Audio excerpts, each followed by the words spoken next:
Okay, do we get started? Sure. Where you go? Welcome to the January 20th, 2026 meeting of the Housing and Homelessness Committee. My name is Alec Militic, and I am the chair of the committee. Tonight, we are joined by Community Coordinator Brian Lafferty. The meeting is called to order at 6:31 p.m. As a reminder, New York state law requires all committee members who are not able to attend the meeting in person to have their cameras on and their first and last names displayed from the time the meeting is called to order until the time the meeting is adjourned. Members of the public who are attending virtually, you may raise any questions or comments that you have through the Q&A feature of Zoom. Members of the public who are here in person, you can raise any question that you have by raising your hand. If there is time following the committee's discussion, we will field questions from the public. We will need a volunteer to take minutes tonight. If you are able to take minutes, please let us know. Yeah, I did it last week or last month. Need a new one. I got it. Thank you. Thanks, James. We will now take attendance by roll call. Brian will conduct the roll call. Thanks, Alec. Committee members, I'll call your name. When your name is called, please say present. I will announce that there is a quorum. Kyle Thide is not able to join us this evening. Liz Burr. Present. Thank you. Eric Goldberg. Present. Thank you. Sandra Leptide. Here. Thank you. Alec Militek. Present. Thank you. Rich Smith. Present. Thank you. Steve Perez. Present. Thank you. Bill Perry. Present. Thank you. James Vera. Present. Thank you. Jerry Weinstein. Present. Thank you. David Woods, come on, join us this evening. Shu Yazat. Present. Thank you. With 10 members present, we have a quorum. Great, thank you. The agenda for tonight's meeting was distributed ahead of time by the board office and is reflected on the screen before you.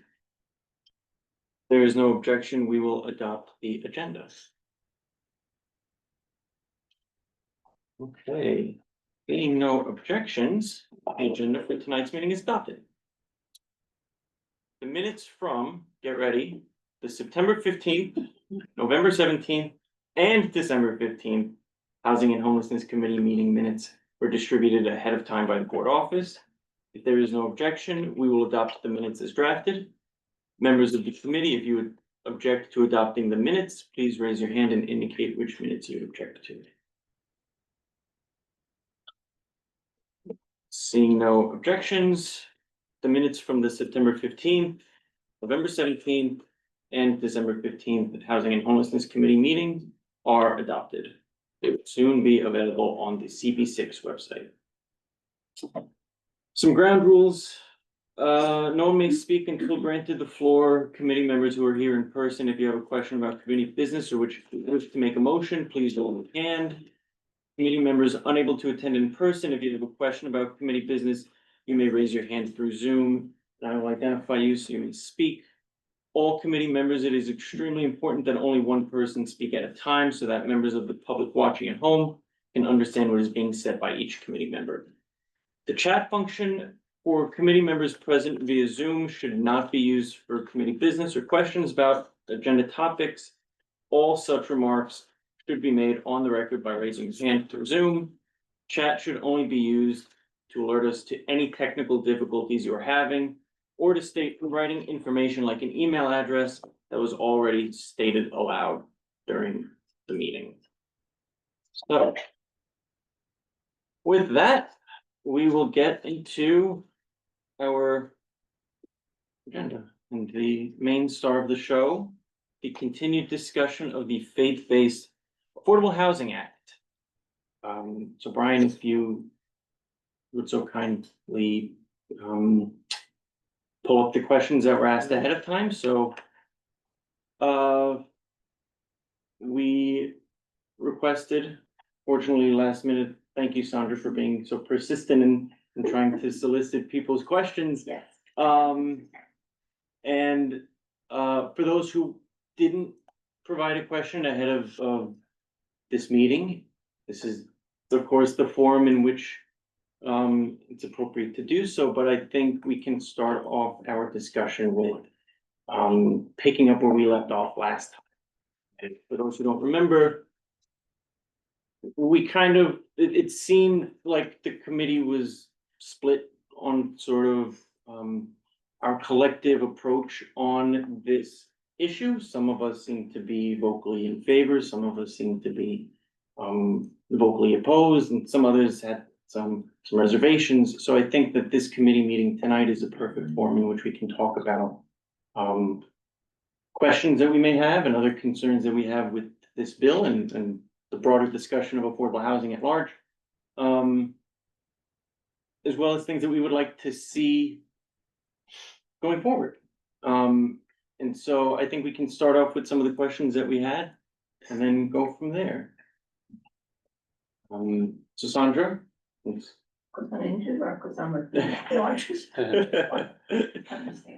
Okay, so that, I will, I actually go with Steve's, that's our responsibility. Sure. So Steve. I'm thinking, he says it better than I.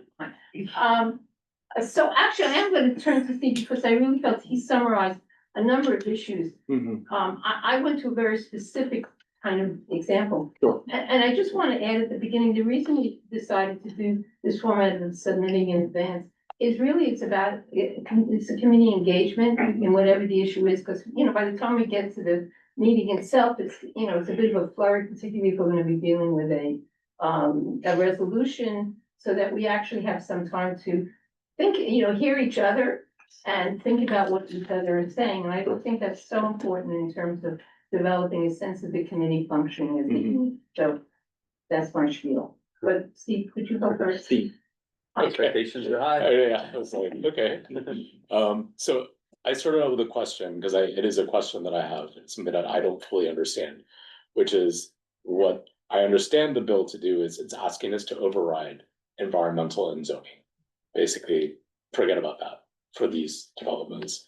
And I don't really have a good understanding of what implications could result from ignoring environmental or zoning reviews. Mhm. So that's my question. Sure. Is like, what are the impacts, implications, why do we have zoning then at all? Right. Like, and then that's my detailed question. And then just an observation of kind of big picture for our district.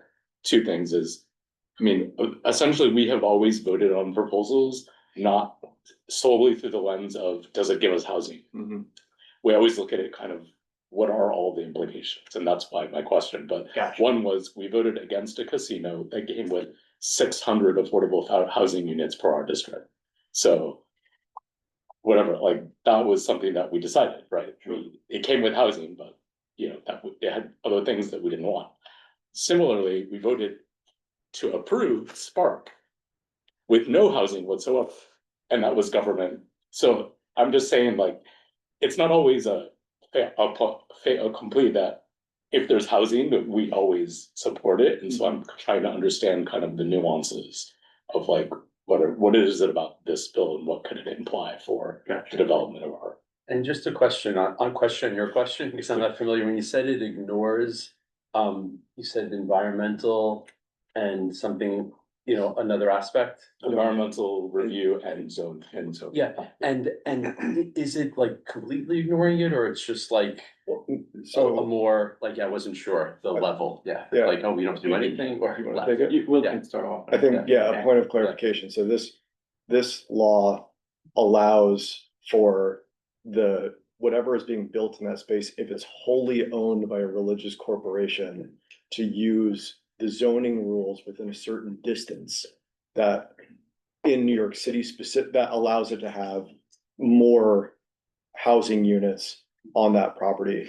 So it doesn't ignore zoning, it just uses zoning that allows for higher density on that spot. Mhm. In New York City, that's complicated because of how close our different zones are. And so the implication is that you could have on a small street, very dense building because it's using the zoning from an avenue. So it's not necessarily bypassing any zoning requirements. It's just using zoning that's in a certain area, proximity of that lot to be upzoned for higher density.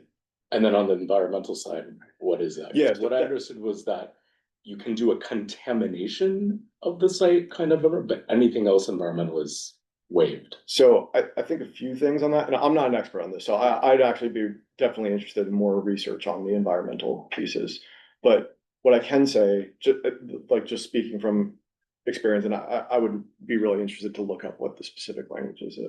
But typically, there's environmental requirements that are not just part of regulatory zoning requirements. So like any building that you'd get financing on, you would require environmental review, you require soil testing, you require all of those things, no matter what, because those are going to be integral to how the building is structured, made, and the financier is going to have requirements for those things, no matter what. So I don't know what the exact, and Alec, maybe you do, I don't know what the exact language is in the bill related to it, environmental review, but I do know that most of those reviews happen regardless. It would allow development to occur as of right. So currently, approximately 90% of development that goes on in the city is done as of right. So there's no environmental review needed, there's no community board approval, no city planning approval.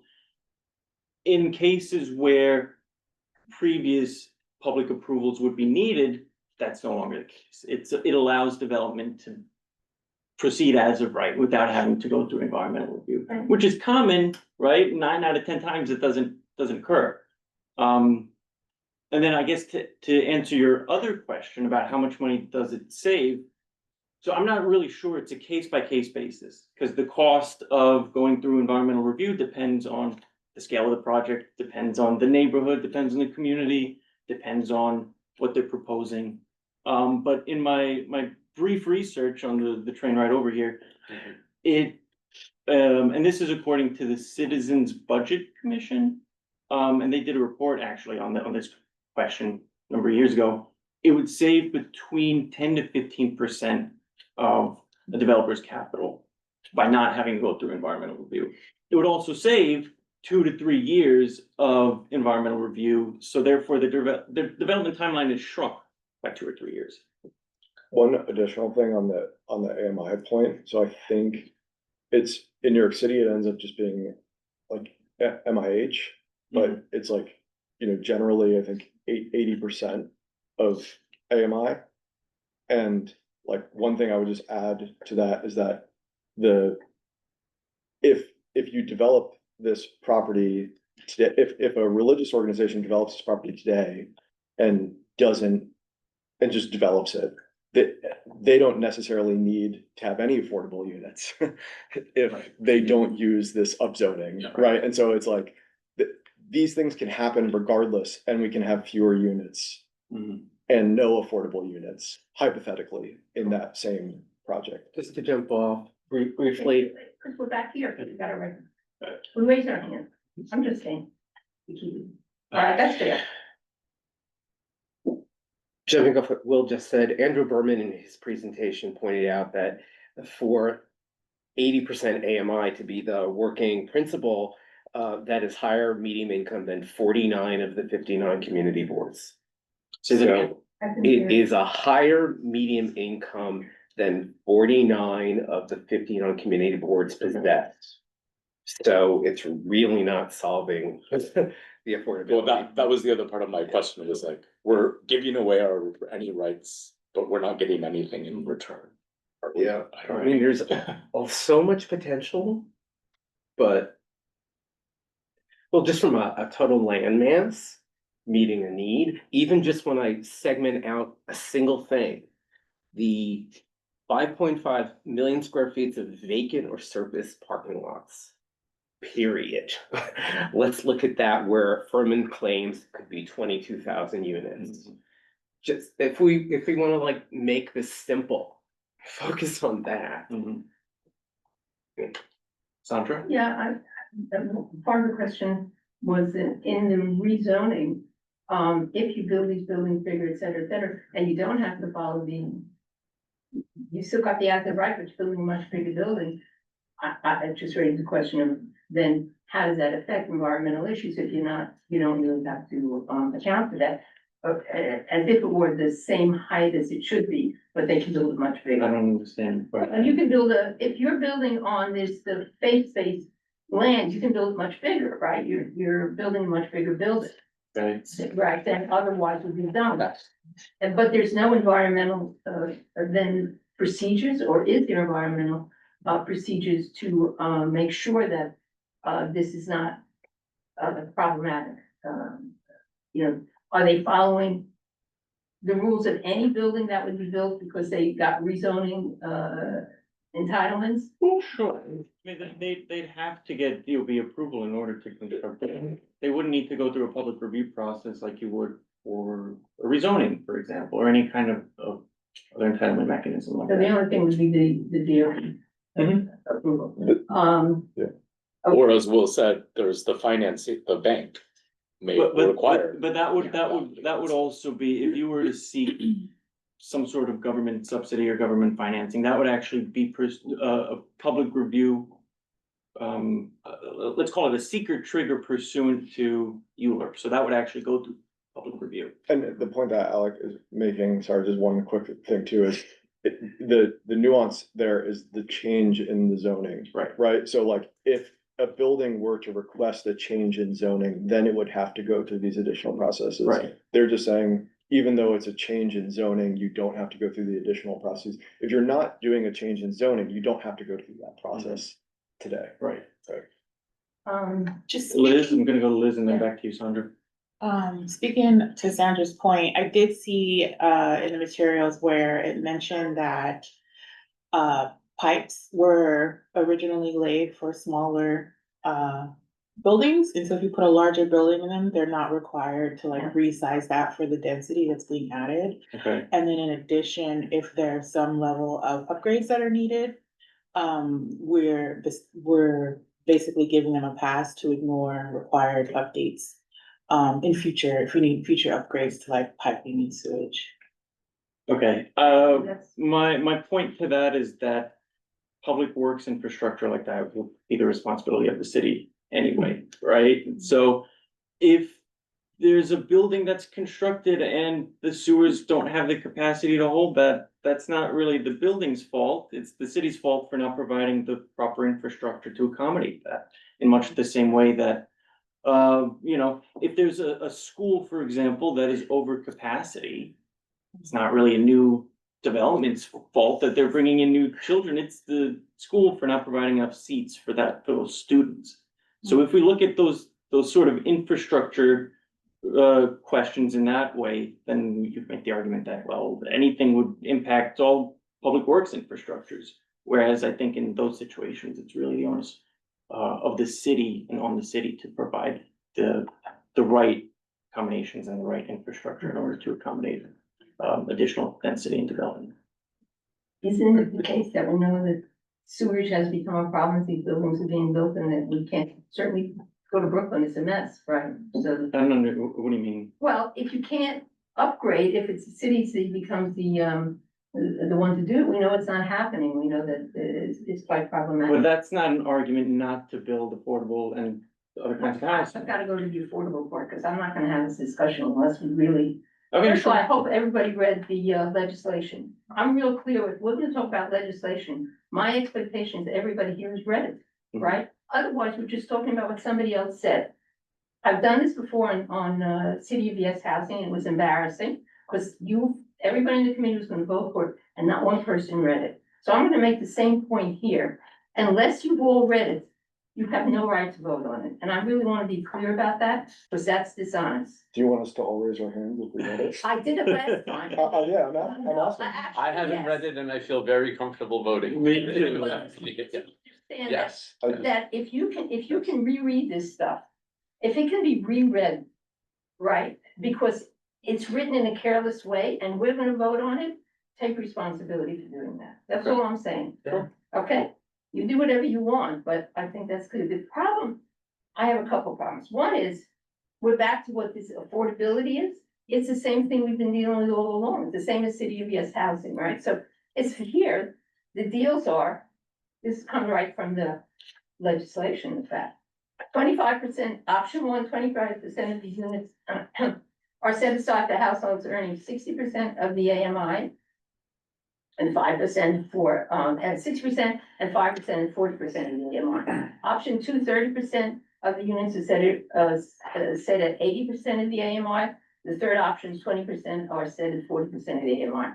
So to talk about this as affordable, you got a small percentage of apartments. The rest are market rate, right? So to suggest that this is all affordability or all an increase in affordability, same as the issue of City of Yes housing, you're not increasing the stock of affordable housing. Second part, AMI for a family of three and in New York City at this point is 145,000, right? So you talk about 80% of the AMI, I can't do my head very quickly, it's over $100,000. So to suggest that we're building affordable housing for New York City residents, that's not what's happening here. So to be fair about calling this affordability, what are we talking about? That's part one, right? And the second part, I don't understand. This again comes from the legislation. The property must be solely owned by the religious organization who will typically partner with the developer to build the affordable housing via a sale or long-term ground lease of this property. Are they selling the property to the developer? So what are we talking about? Does that make anybody uncomfortable? Makes me very uncomfortable. It does not make you. Why is that? So what am I misunderstanding? I mean, I think it's just a different set of priorities. I wanna build housing Yeah. and I wanna increase the housing stock in New York City. Because New York City is unaffordable and we need more housing. And But you're not building it for people who need, this is not. to your AMI point, Sandra, that is what is currently in place right now. Brian, are we in trouble? Did we do something? This time we're conducting tests of the fire alarm panel. Please disregard all signals you may see or hear at this time. This is only a test. May I have your attention, please? May I have your attention, please? At this time, we're conducting tests of the fire alarm system. Please disregard all signals you may see or hear. This is only a test. Thank you. This will be in the meeting minutes, by the way. Usually they get a heads up. But Sandra, to your point about AMI, that is what's currently in place right now with MIH. So it's not any different than what is currently allowed in New York City. But that's the point is, it ain't affordable for most people. That's the point I'm making. I don't care if it's true for the whole city.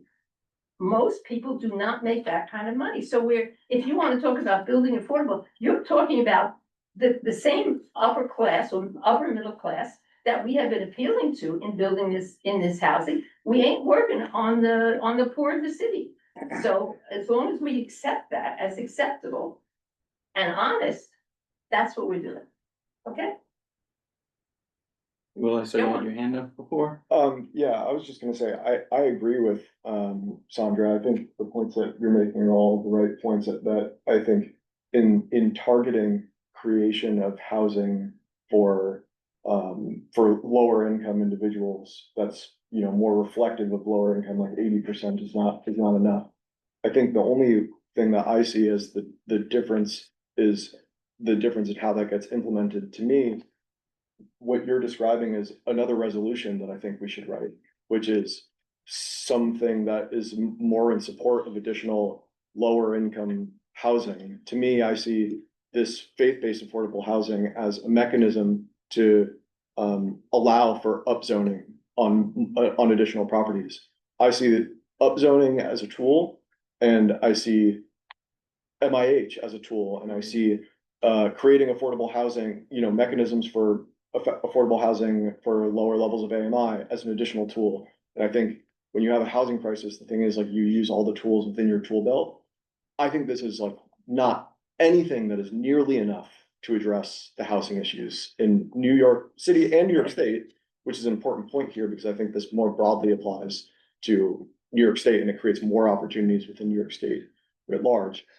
I think that's important to get into the resolution, no matter which way it goes. Like, even if it's in favor of this, of the Faith-Based Affordable Housing Act, I think it's important to say that, that these other things, that it doesn't go enough.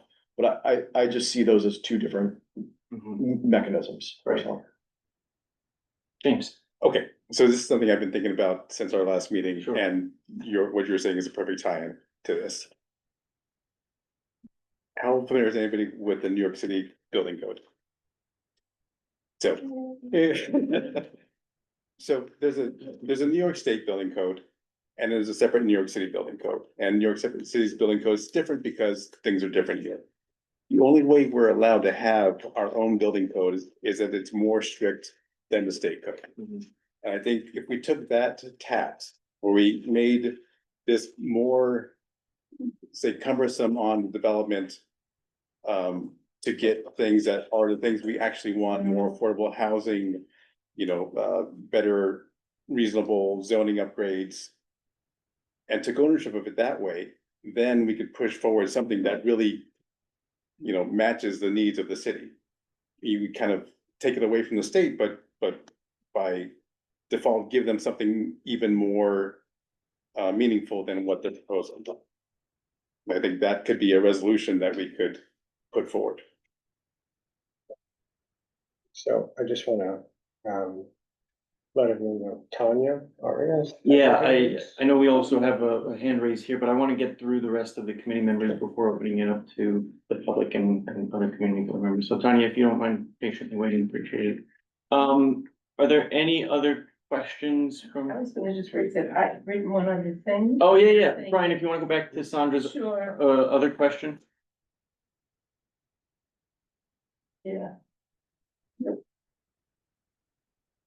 Okay. I was really writing it. This is about preferential treatment given to religious-based organizations, and so the example is, again, it was basis, it doesn't matter. That if the comparison is two organizations have land that they can develop, faith-based and secular. They both have educational, they both have educational institutions that they're running. And they both have land to be developed. They both need the money, but if I understand it, it's only the faith-based organization that's gonna get the preferential treatment to be able to take their property. I guess they get the profits. Is that how this works? I don't understand who gets the profits on this. Depends on the So- arrangement. It depends on the arrangement. of the deal. It depends on the arrangement of the deal. And do we know like what kinds of, so could you help me understand what kinds of deals could be made? Well, like the example before of talking about ground leases, like you get money from the ground lease versus the building itself, right? So the church will lease the land and get money for the land. If they decided to do a ground lease, but it depends on how they want to develop that land. Oh, they're gonna build an apartment building. They both wanna build apartment buildings. They would go to the example. So, but just once this thing gets passed, does the money might go to the church through the leasing the land, or it might go through getting the rents on the apartments? Or Could be either one, yeah, could be either It one. depends on the arrangement between the Okay. developer and the faith-based organization. Oh, and will we have any oversight of that? No, No, because it's as of right. Okay, I mean, we don't do that now with any other kind of development. well, but we're giving them special rights, that's all. So if you give people special rights, anyhow, that's, as long as we get this, thank you for explaining that. The point being that now the not-for-profit also wants to develop they need the money to keep their education institution going, but they don't have the right to, they don't have any rights to that. So that really gives religious organizations, preferential treatment, in terms of access to funding. And again, that goes to me to separation of church and state. They're both trying to develop, not-for-profits don't have access to funding, religious organizations do. That's for. And that's quite I think you problematic. bring up a good point, and that was something that was mentioned at the land use committee when this was first discussed. It was something that George brought up when he gave his presentation last year as well. And I think that's something that we, as a, speaking on behalf of the committee, I think we do wanna see housing being constructed in places that can accommodate it, right? Whether it be on school properties, whether it be on non-for-profit owned Right. properties, whether it be on vacant land and parking, right? We wanna see it where it can accommodate this kind of housing. So I think that, yeah, I'm in agreement with you there. I completely agree with that. But I also think, to Will's point before, is that would be a great item to have as its own standalone resolution in which we can advocate for these other kinds of unique, Right. let's say, unique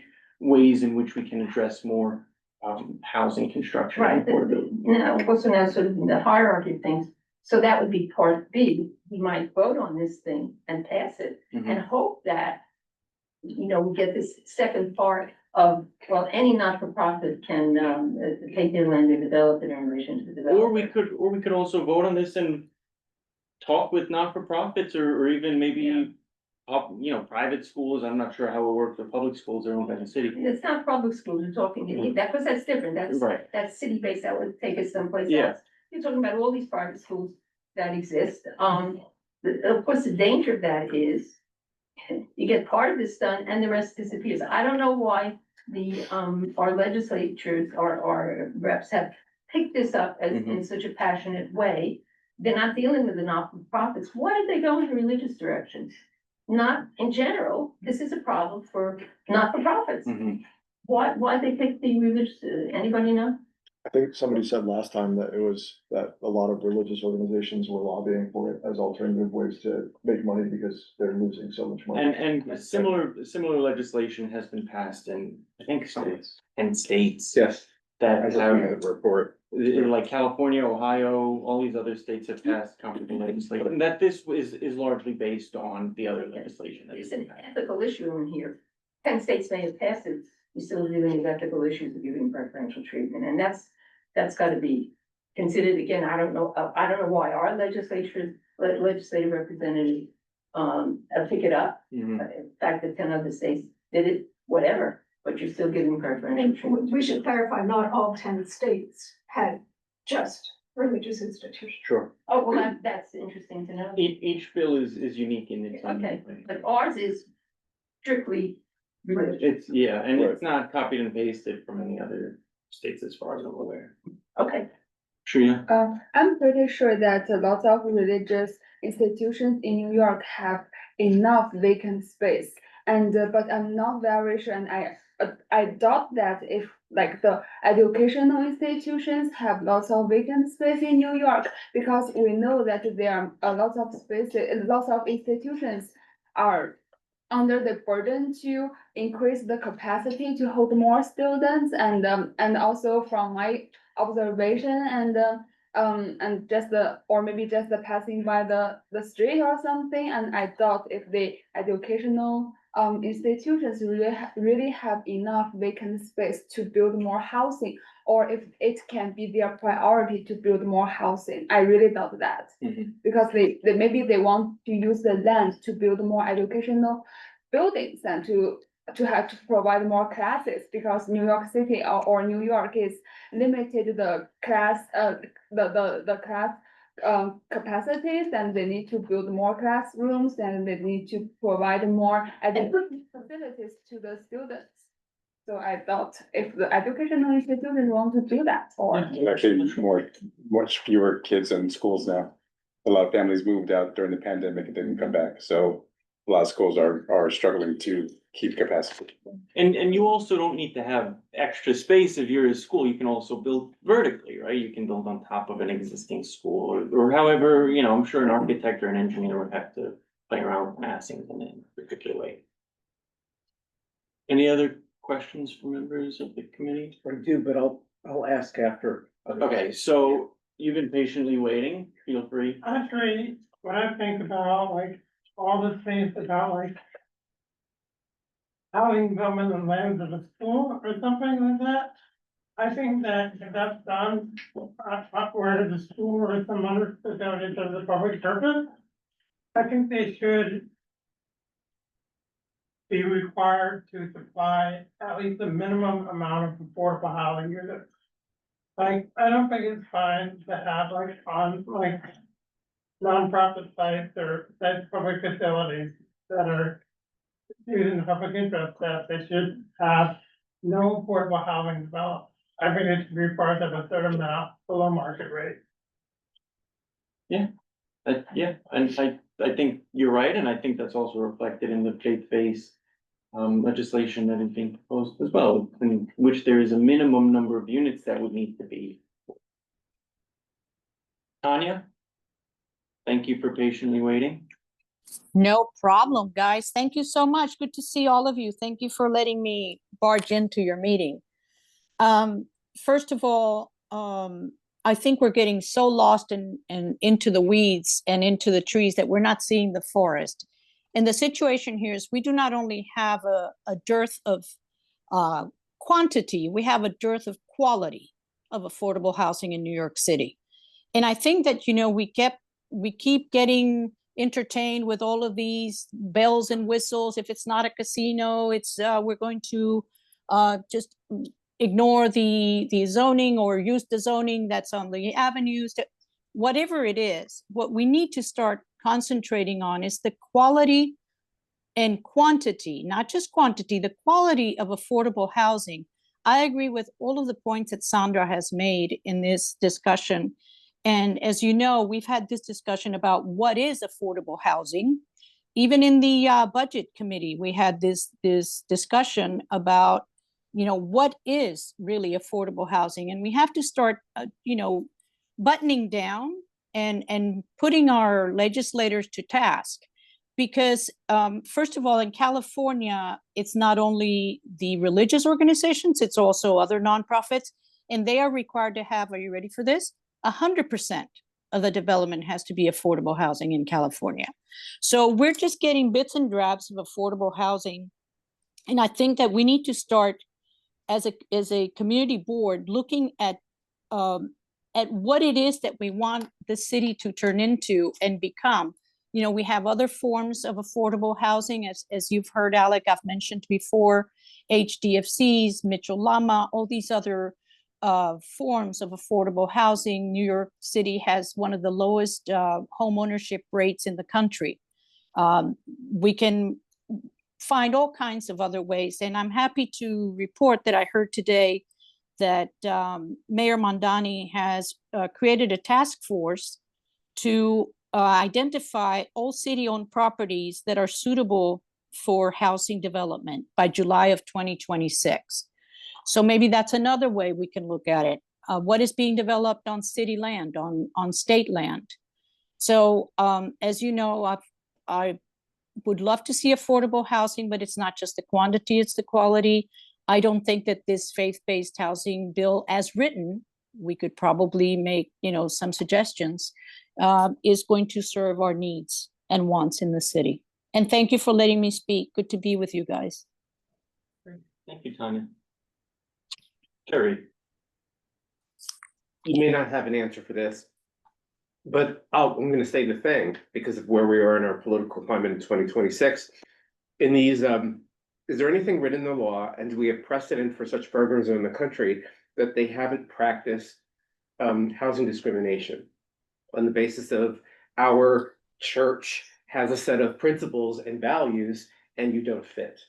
That I'd be very interested in. I would actually go on the offensive to include something in this codicil in this law to anticipate that.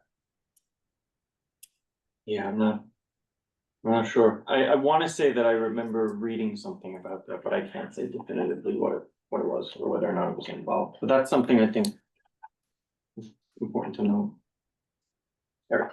I mean, I hear the conversation and I sort of, at least for me, the way I internalize it, I understand it, but also this to me feels symptomatic of why it's so hard to build housing, right, in New York City is because we look for the problems as opposed to the solutions. Mhm. And there's, I mean, all legislation comes with trade-offs and choices to make. And at the end of the day, we're talking about why it takes years, to get something through. I feel like this is one of the reasons is that here we can't agree to have an incremental increase in zoning on a very limited number of parcels of land and to say, hey, let's take this and it's gonna make a small dent in a huge problem.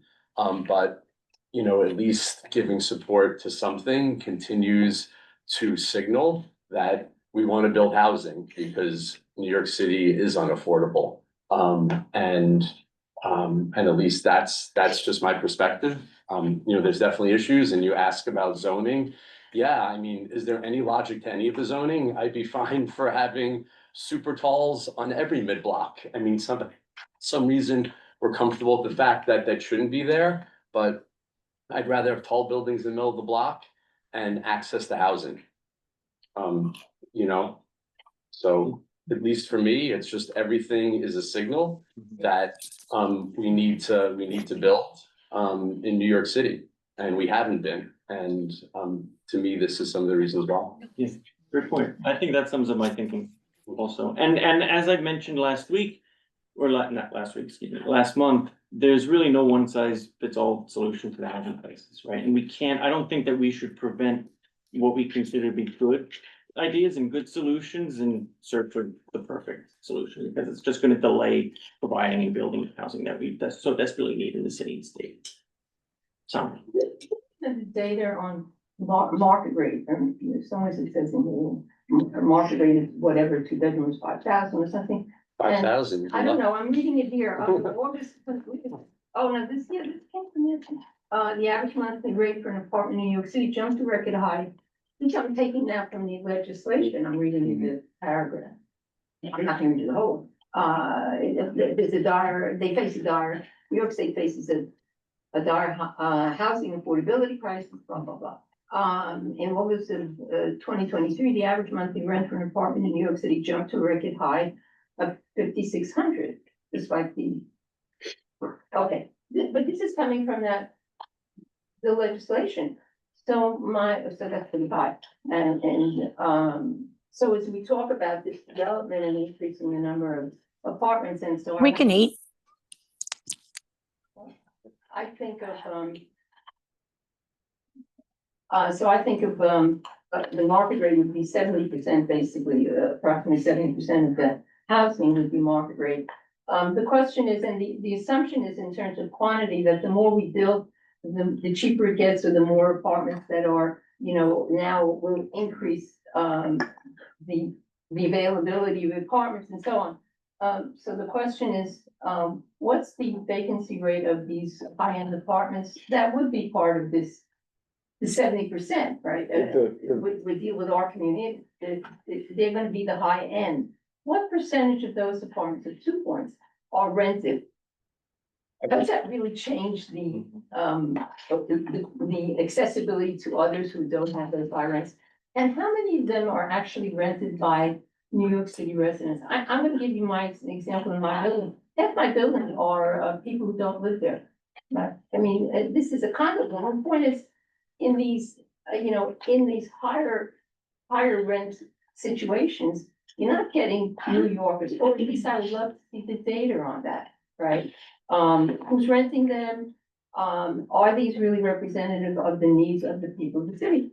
Or not? And, so I would love to see data. I guess But you know what? no, but I'm just confused why that would affect your position on. Because you're saying that you're building, you want to build more, you want to increase quantity to make more apartments available to the residents. Sure. So my question is, when you build these buildings and you've got this high percentage of market rate, are these being filled by New York residents? Angela, let me just say one thing is that, I mean, just from my experience. Yeah. The rent you're quoting is not even close to the high end. No, I'm just saying, no, what I'm saying is the people who don't live in New York City Yeah. are renting apartments for 20,000 a month. Right. I know. And 25, I mean, the people who are renting apartments for $5,000 to $7,000 a month probably live here.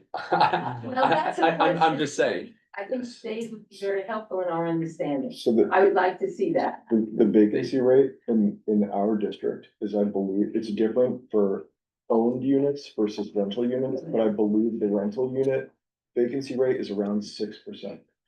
So That is a function of the cost of your center. it's low, so it's lower than, I'll give you the stat that I know off the top of my head, but I can't give everyone off the top of my head.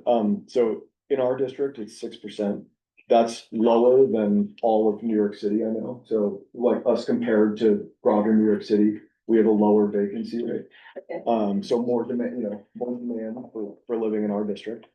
Number two, one of the things on foreigners, so actually one of the major forces in the past 5 years is a large out-migration of foreigners from New York City. So in terms of population change within New York City, it was pre-pandemic forecasted to be much greater. We're just returning to pre-pandemic levels recently. And it's mostly driven by non-foreigners coming to New York City. So I can't give you the exact percentage, but I can say that in terms of changes over the past, 2 decades, we have a lower number of foreigners within New York City than was expected pre-pandemic. Yeah, So yeah, foreign is sort of the wrong word. It's really people, coming. who don't live in New York City? Huh? Who don't live in New York Yeah, City? who don't, or they're usually secondary, whatever you call them, here, that there's at some exorbitant rate, $20,000. But, and so again, I give my example, building as an example, many people who are living someplace else, they got family here, they got the money to buy these, very expensive apartments, and they show up occasionally. So it's not necessarily foreigners, it's just, if we're trying to increase the accessibility of housing, are we actually doing that as we increase these market rates? And that's the kind of data I want. Yeah, so and I think that's a fair point. One additional thing I would just add is, I think in all of this, for better or for worse, the way that these deals for developers have to happen is they have to pencil out, right? Like they have to make sense economically. I think this has been a recurring theme through many of the meetings that we've had, even before we started talking about faith-based affordable housing. Is like, Tanya brought up the point about 100% affordable, like, I would love to see 100% affordable projects, right?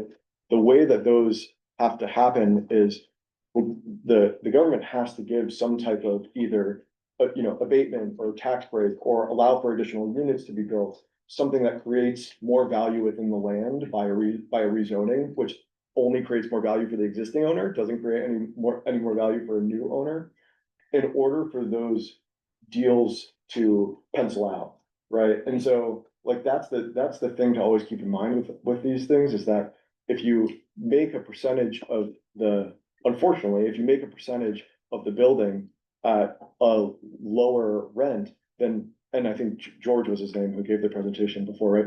He stated correctly, right? Like, you have to build high because you have to make up for it. You have to make up for it in those higher units. So I think that's the challenge with this. Again, I think it goes back to the point of how many tools do you have and how do you use as many tools as possible to address zoning.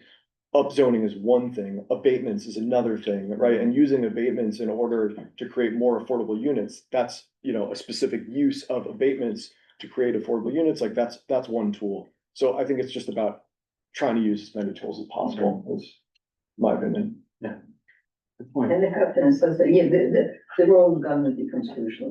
Total. Yeah. Okay. There are no further questions or discussion points. I think that we can. There's a lot to take away, and I think the intention of discussing this bill was to sort of come away with our thoughts in the form of a resolution. And there was one drafted by the Land Use Committee last year, and I think that as a housing committee, we can maybe react to it. Look at Andy. Maybe react to the one that the Land Use Committee did with our own ideas. Or perhaps even draft one entirely new that sort of addresses what we think. So I'll turn to Sandy for more guidance on how we should proceed. And I think, I really think that the two committees have to come together and talk about it.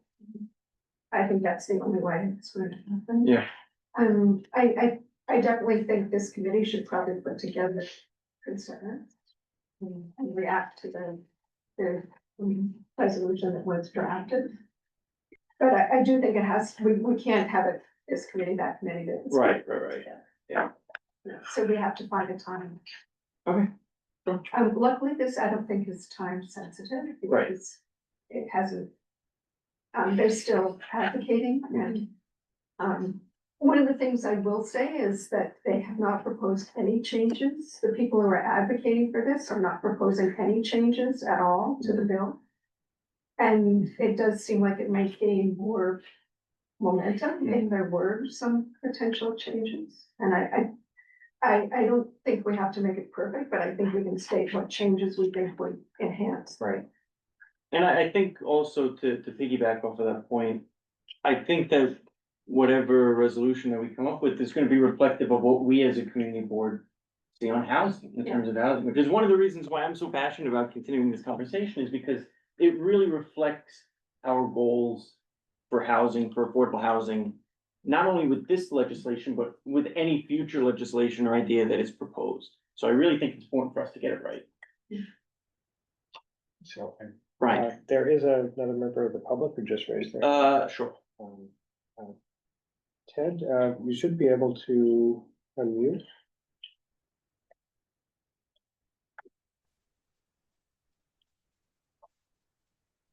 Ted, you're unmuted, so we should be able to hear you if you want to speak.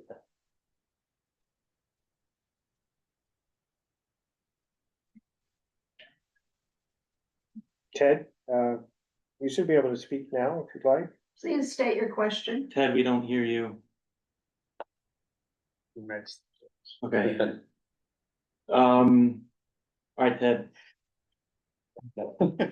You can feel free to stay on, but we're gonna move on to other business, so. We appreciate your time and all the other members of the public who are here, either in person or virtually. Oh, Ted, is that you? Last chance. No, okay. Clarification. Didn't the land use oppose this? Their resolution that we got, it's in opposition to the faith-based. So am I reading it wrong? It says request to reevaluate and better address the specific needs of Manhattan. You are correct. Okay, just so I'm clear, they did not support it. Okay. Okay. Thanks. So I think we can move on. Brian, I think you can. Thank you. All right, great. So we will coordinate with the land use committee to think about trying to come to a consensus on how to proceed. It might be tough to try to merge our schedules, but we'll see what we can do and we'll go from there. Great, all right. Moving on, to agenda item number 2. So we will continue with the discussion of the housing survey. No, it's fine. No, I'm ready. I'm ready. But Sandra shared with us some information. We did have a great conversation with Board 7 in Manhattan earlier this month. And there's some updates that we have to share with everyone this evening. Can't remember how much we shared already with you folks in terms of. I think we can continue from where. Well, the question is, I'm not sure what we did, I think we can just apprise everyone of the conversation we had. We can just let everyone know about the conversation we had with Board 7 this month and then what we're doing going forward. Yeah, well, okay, I just didn't know what I needed from people in with that, because we had been working on this for sort of over a year. We've been trying to put this together,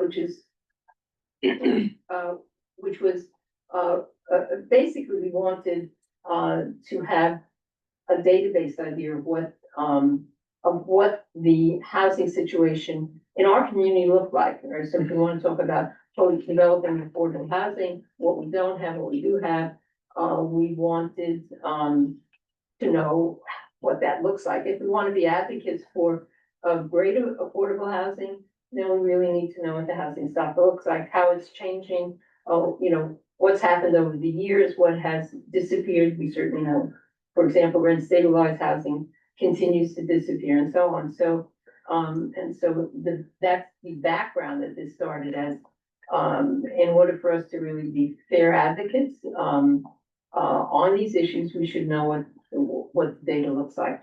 It's quite a challenge, we have discovered, to get the data that would be helpful to us.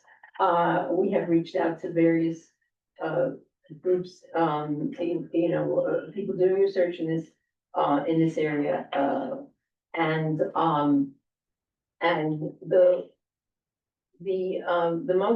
the recent turn that we have was to work with other community boards, because we felt with also being a one community board can get some attention, but if you're really working in coordination with other community boards, which have similar but different problems, you have a greater voice. And certainly with this, certainly now with the change of administration and so on, with a real focus on affordable housing, this becomes even more important, right? So you're talking from a position of, not of our impression, but really what is going on, in terms of, the kinds of housing that we do have, the relationship also to income levels and so on. So, so I'm gonna, so at this point, I just do want to make the comment that the actual collection of the data, we've had a design, all right, and the design has become a little bit more complicated in detail. The actual generation of data is not easy. And in a certain way, I'd say we really do struggle with it at this point.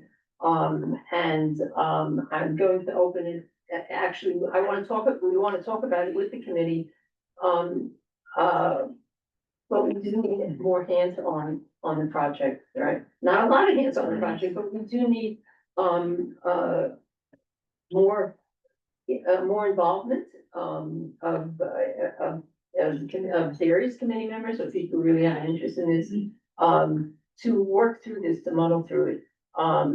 There are various organizations that, one that meets tomorrow is called Housing Data Coalition, an organization that would be very worthwhile to affiliate with, because there are various subgroups in there who are working on social justice issues in housing, and they're working on data analysis, and most of these people are so good, and so on. But it means really doing that outreach.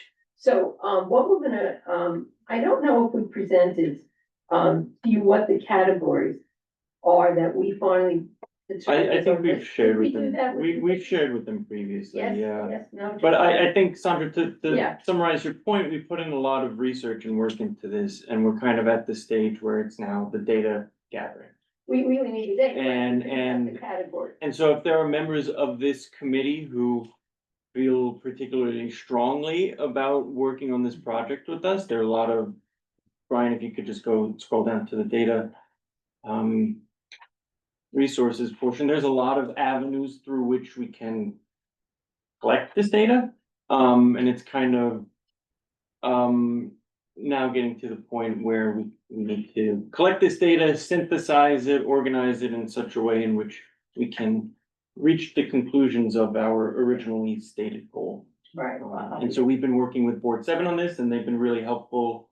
They've been a great resource, and we've been having conversations with them monthly. Yeah, well, to clarify, it takes whoever is interested in getting, well, it really will also take contacting the organizations that are Right. actually doing and have access to the data. Right. It's a challenge. For example, Rent Guidelines Board has data, it's not easily accessible. Mhm. Apparently there are rules about their sharing it, so it really requires, the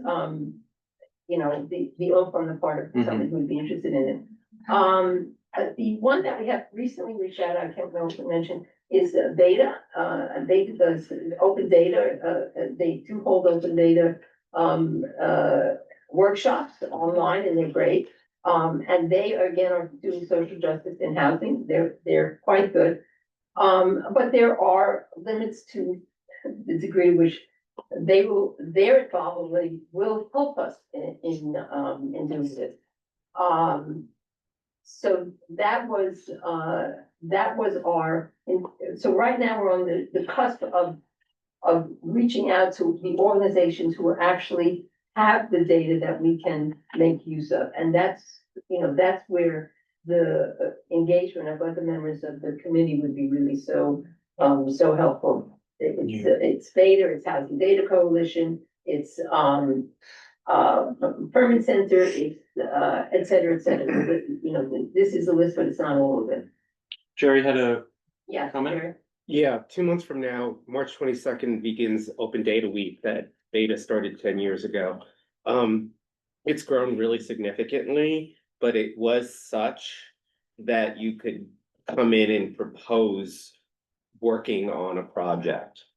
So I don't know how, if you've had discussions. No, we have, no, just so you know, we reached out, we're working with Andrew. So we have had these discussions, they have our proposal. They have had, so there is, that's already been done. I mean, my point is that the week includes working in real time. So there's an opportunity for us to be some discrete group working with volunteers that week. Okay, that's fine, but sure, absolutely. Yes, question? What about the need for more housing for people who have limited mobility? Or for people who have trouble leaving their homes and stuff like that? I think that's It says one of the lists, it is supportive housing, we do have that on our list of categories. Yeah, I was checking out the place that offers supportive housing in this neighborhood.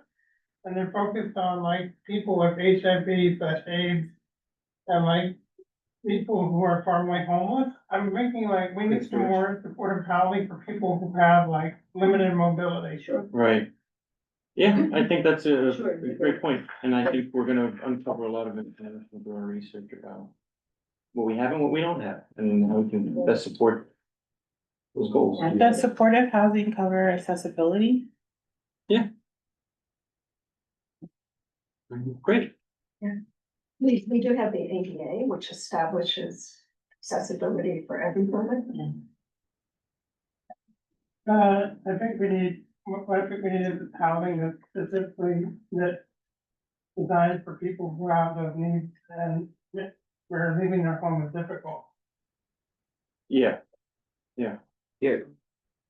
Just briefly, jump off that. I'm working with somebody now on her story about being diagnosed with muscular dystrophy a year ago. And the fact she's one of many people living in a tenement or equivalent building where her ability to navigate even a fourth floor walk up is compromised.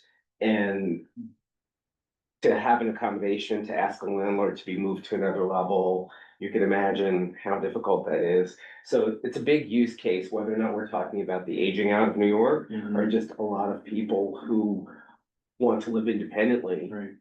And are having the difficulty of negotiating that might be presently in housing, but because of, we haven't grandfathered, obviously, I live in a 4th floor and there's no elevator to be had, and So. Great, so if anybody would like to be involved. Yeah, how should we proceed with that part? That's, I sort of open it up. Yeah, I mean, How would you? I think we do want people to be involved. Yeah. That's something that we're trying to do a little bit more of this year. I don't wanna force anybody into doing something they don't wanna do, but yes, Liz. Oh, I just said I'd like to be involved. Oh, you would? Oh, I great. like data. Oh, good. Oh, perfect. We have a volunteer. Don't brought people on. Whatever you want. Dinner's on Sandra, actually. I don't cook, but I can do it. Great, all right, Yeah. good. So we can loop you in and we can be in touch about how to proceed going forward. That would be fantastic. Yeah, great. I'm happy to help. Yay, we have two.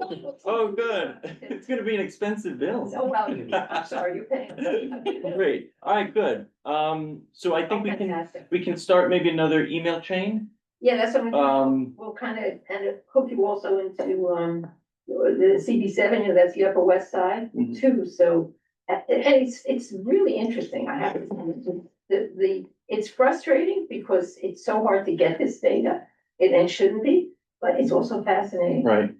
So, I'm so glad. Yeah. But you have to promise me that your budget request will be better this year. Of course, dude. Yes. What kind of base data are you using? What kind of the what? the type of the base data? Oh, there's What- a lot what- of it. There's like, do you mean in terms of like spreadsheets and Excel? Yeah, and also maybe GIS or other things? Well, What that's kind the of thing is data? that's the thing about this data is that it's not all uniform. It'd be so much easier if it was all one kind of data, but unfortunately it's not. And it's in many different forms across many different platforms. So it's trying to synthesize everything into a really Yeah, it's, easy way.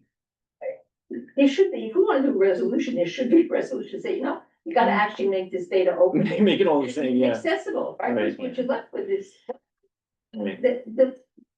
I don't wanna go into. Well, anyway, we're gonna go off on a tangent.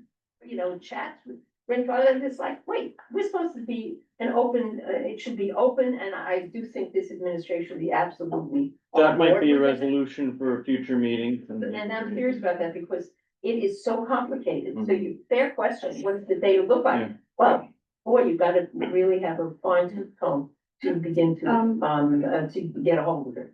I am interested in helping with visualizing the data with GIS if you Mhm. need the help. Okay, great. Good, okay. Good. All right, So we have a lot of good. things to do. We got a whole, Right. we're gonna get a restaurant, that would be great. Yeah. And you may also wanna reach out to Housing Data Coalition. Again, they're doing, it's all very sophisticated data analysis, and there's a very diverse group of organizations doing this. Mhm. So that may be quite relevant for also be very interesting. But I think what we can do in the meantime is we can get everybody into the same email chain and then we can kind of delegate responsibilities going forward and. Great, thank you, Thank three. you so much. Awesome. That's great, good progress. So moving along. Agenda item number 3, Chair's report. I didn't come prepared with the report this evening, but I will say that there is a new administration, the mayoral administration, there's been a lot of ideas, let's say, posed on the housing front that I think it's important to monitor. So we'll be on top of that as well as any priorities in the new legislative session this year that the governor has proposed in the budget. So I'm sure there's gonna be a lot of housing stuff happening this year in the city and state. Old and new business? Sandy? I know you had mentioned previously looking at city council bills Mhm. that specifically were coming up. I don't know if that's something that's moving forward or. I haven't advanced on that, and I think with the new city council session, I'm not sure if Anything's come up. anything, so it would probably be all old bills that might be reintroduced, but many members have been term limited and moved on. So we're not sure of what's on the agenda. Yeah, maybe I can talk with Brian about this offline because he was able to get a spreadsheet of all the legislation related to housing that was previously proposed, so it really take a lot of time to look through it. So Brian, I might reach out to you maybe about it, couple of that. I have one other issue. Yeah. I know we've talked, board wide about creating a handbook for each of the committees. And the goal is to try and put together information that you need to know once you join the committee, what facts, what figures, what does the committee do? And especially once we get this information on the district, that will definitely go into it, but, someone commented that we have a lot of shelters in our district. Right. And it's not really true. Right. A lot of beds maybe, but not so much shelters.